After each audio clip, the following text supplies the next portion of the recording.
welcome to the Real Estate Power Podcast. I'm excited today to have with me Becki Bolton, one of our top real estate agents. How you doing, Becki? I'm great. How are you? Doing good. And Hampton Rutledge, the president of Strother Ventures 2. Howdy, howdy. Good to see you guys both this morning.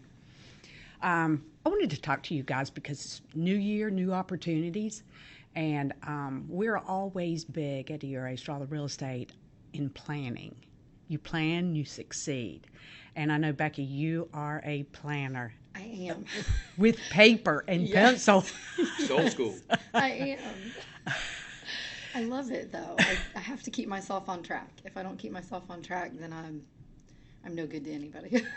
And that's true. You have to keep yourself structured because time is money. Absolutely. And we, as real estate professionals, in order to make money, we have to be in front of people. And if you're bogged down by not being organized and structured, that's right, it's not going to work. Nor is it going to work if you don't have a roadmap to success. Absolutely. So I would like to ask you, what do you think your biggest successes have come from, number one? And if you didn't plan your roadmap, would you have made it as much as you have? I definitely would not have made it. I would say two big things that have helped with my success is, one, that planning, because, like you said, I'm huge on planning. I do my business planning, around October, November of the prior year for the next year, and I'm constantly looking at it. I mean, I look at it at least a couple of times a week. I'm constantly looking at it to see where I am in my goals, personal and business, all throughout the year. And if I have to make any adjustments throughout the year, I've done that.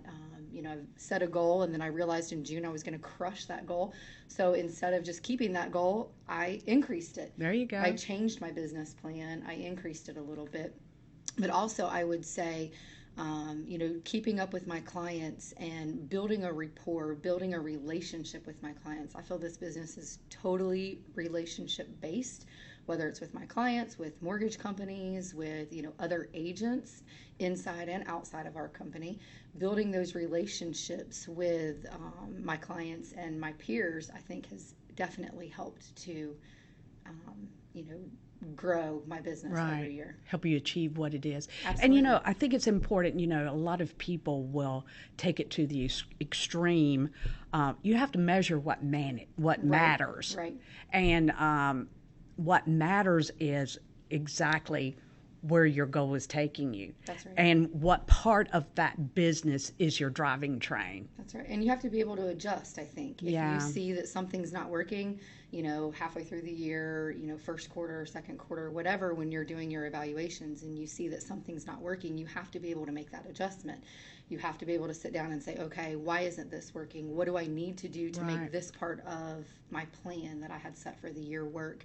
You've got to be able to do that. That's a big point, because a lot of people do their business plan at the beginning of the year, like a New Year's resolution, file it in a drawer and never look at it again. That's right. You can't do that. Mine's a working document all the time. Always. Absolutely. And another key point that you brought up is a personal goal as well. Correct. Because you have to have that life balance. Absolutely. And if you don't set aside that balance for your lifetime, your life goals, it just won't work. Happiness has got to be in there somewhere. That's right.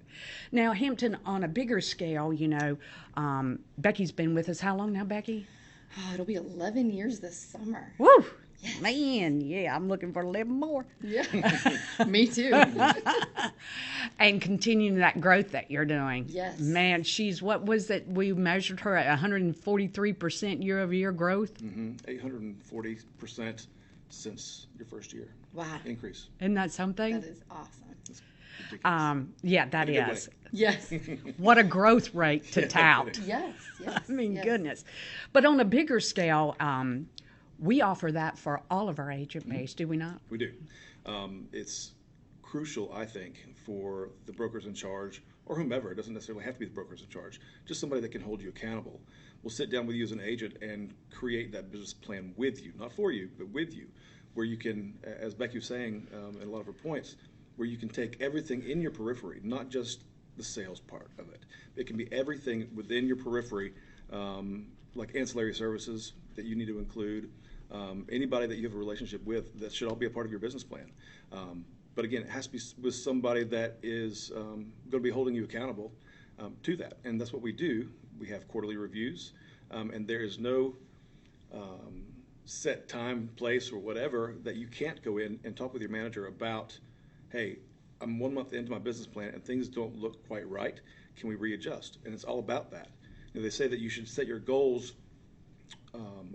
about 20% over where your comfort limit is. And if you do it that way, then it should stay the course. There's always going to be bumps and whatnot along the way. It has to be adjustable. It has to be a work in progress. It has to be something that can change. If not, you'll stay stagnant. It will, because, life happens. And so it has to be a working document. And so, all right, suppose your kids are sick. Somebody gets sick in your family and you're out of work for 2 to 3 weeks. Okay, guess what's going to happen to your business plan? It's going to be, it's going to change. So you've got to get back in there, work with your broker in charge. Okay, so I missed this 3 weeks. What is it that I need to do to adjust that to meet the goal that I've originally set? Right.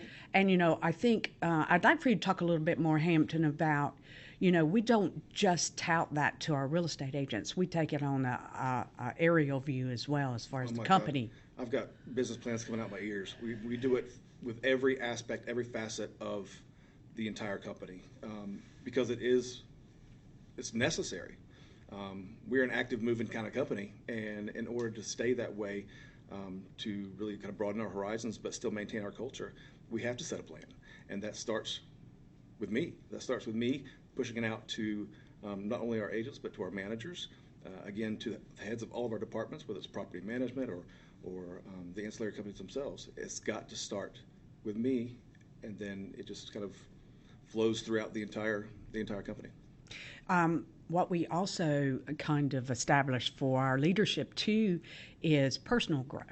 And so we make sure that their goals are being set for personal growth, because if we're trying to help Becki get from her 843% year-over-year growth or whatever she has, to get her to the next level that she needs to be, we've got to step up our game as well.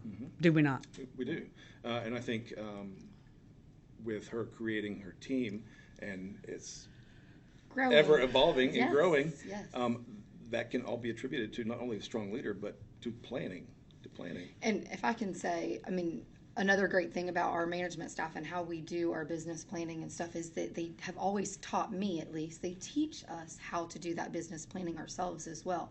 So I remember back in the day when Hampton was our broker in charge, and he actually taught me how to really create my business plan and, really be able to work it so that I can make those adjustments. And now when I go in to do my business plan, I'm not going in and saying, okay, broker in charge, tell me how to do this, or you tell me what you've created for me. I've already created it. It's second nature. How do we and I know there at the end, of his reign as broker in charge, he'd be like, Becki, okay, you've already done everything, because he taught me how to do it. And I think that's great about our management staff as well, is that they're not just sitting down and saying, here's your plan, this is what I want you to do. And they're teaching us how to create a plan that fits me. Yeah. The plan that fits me might not fit the next person, but they're teaching us how to create that plan and adjust it and work it for each individual. One of the things I love about our business plan itself is that it's not just an aerial view. It's not just saying I want to have my total sales volume to be this, or I want my sides to be this, or whatever it may be.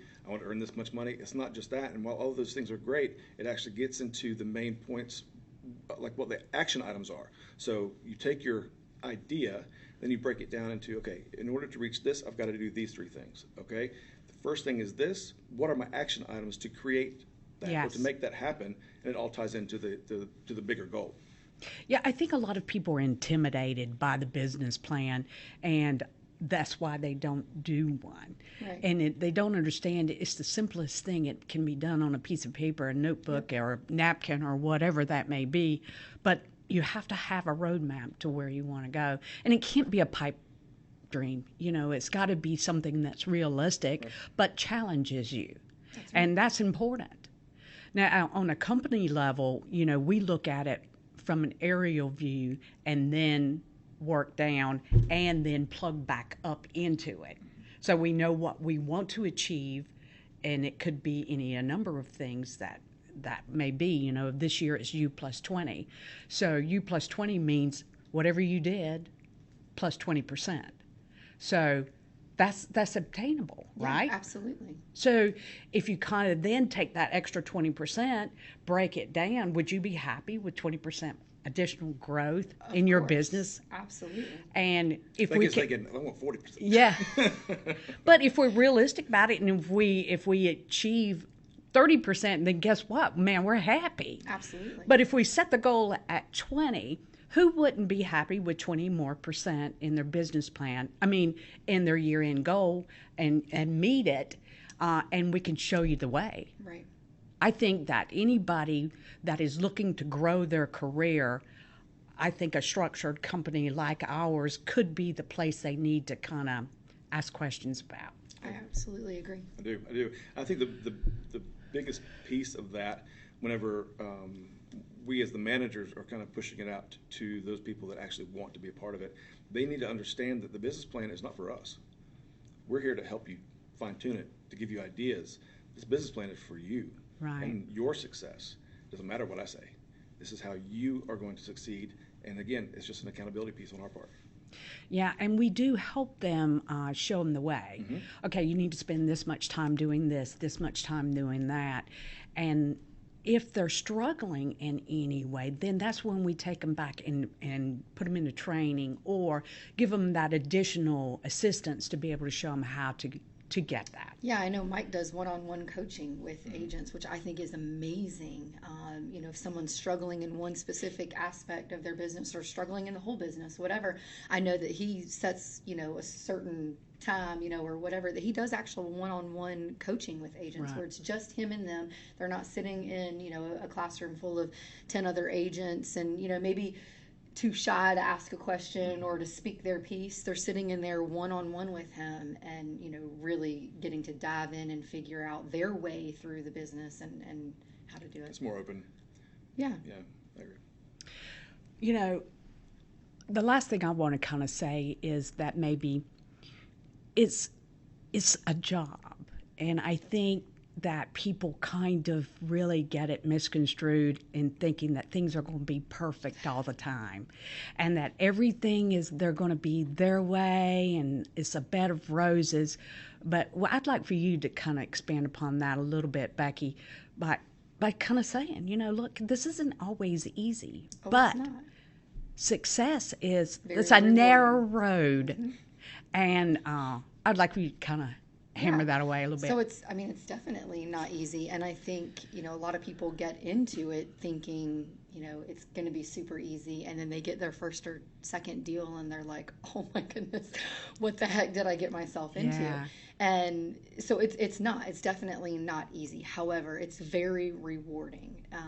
Not, you know, only you know, financially, but seeing your clients at that closing table, whether it's a buyer or a seller, sellers moving on, you know, with their life, they're upsizing, they're downsizing, whatever the case may be, you see them at that closing table and you see how excited they are. Yeah. And maybe you get that note, you know, a couple days later with, oh my goodness, thank you so much. You found the perfect home for me. You know, that to me is so rewarding, and that outweighs the difficult times that we have, you know, as we're making our way through it. You lose sight of really what it's about. That's right. Sometimes we get bogged down. I know I've been managing real estate agents for quite some time, and to them sometimes it's kind of like more important where I sit or what kind of chair am I in? What does my desk look like? Am I in a private office or I am in here or I'm there? It's not about that. Is it? I mean, that's... If you're doing your job, if you're working your business and you're doing what you need to be doing for your own business, this is my business. Yeah. Yes, it's your business, but it's my business. Yeah. And if I'm doing what I need to do for my business, that stuff doesn't matter. I don't care what chair I'm sitting in. Heck, if I don't have the chair I want, I'm going to go buy me the chair I want because this is my business. Right. This isn't anyone else's business to run. Nobody needs to hand me certain things because I'm making my own way with my business. That's so true. And, you know, the things that matter are taking care of your clients. Yes. growing your business, Yes. and all the fluff stuff that you want at the very beginning will come. That's right. I mean, because, I've been doing this now 30 plus years. So guess what? I didn't have the chair I wanted when I started. I hate to tell y'all I guys still don't. this. I don't have the chair I wanted. I didn't even have a desk. Yeah. I just kind of hung right. out. That's right. But what I did do was follow people around like you. I found a mentor and I followed around and I found out what was important in this business, zeroed in on that, and I made it happen. And everybody else can if they focus on the things that are important. The relationships, like Get you in said. here, build your business plan, do the action items, focus on the client, taking the service to them every single day, and I promise you'll make it. That's right. Absolutely. Thank you so much, guys. I greatly appreciate it. Thanks. Ma'am. Sure thing.